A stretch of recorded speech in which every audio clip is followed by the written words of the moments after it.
ওই শীতলার প্রতিষ্ঠি হতেই আমার একটি ভদ্রকে আমি তোমার কাছে লুকিয়ে আমি আমার বক্ষ বিদীর্ণ করে দিচ্ছি।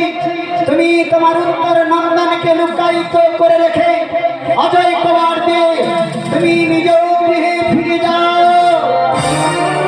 প্রণাম হয় পর্বত দেবে গিরিরাজ। এইবার দেখবো রাক্ষসী সেনা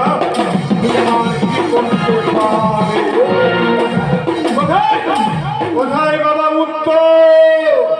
পিতা আবার দেখেছো পিতা? হ্যাঁ বাবা, আমি তোমায় দেখেছি। জানো বাবা, ওই শীতলার সঙ্গে বিবাদ করে আমার সোনার এই শ্মশান হতে চলেছে।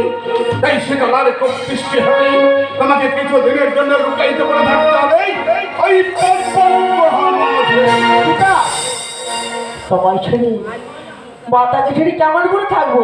ওরে বাবা, আমার যে ভয় করবে পিতা। ভয় ভয় তোমার সাজে না বাবা, ভয় তোমার সাজে না। কারণ তুমি রাজার ছেলে, ভয় তোমার সাজে না। আর জাগিয়ে লাগে ভয়। এই নে পুত্র, এটা হচ্ছে দিগ্বিজয়ী অস্ত্র। এই দিগ্বিজয়ী অস্ত্র আমি তোকে দিয়ে যাবো।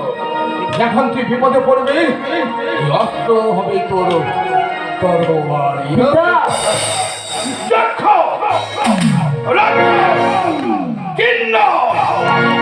যে আসবে তাকে তুই করিবি।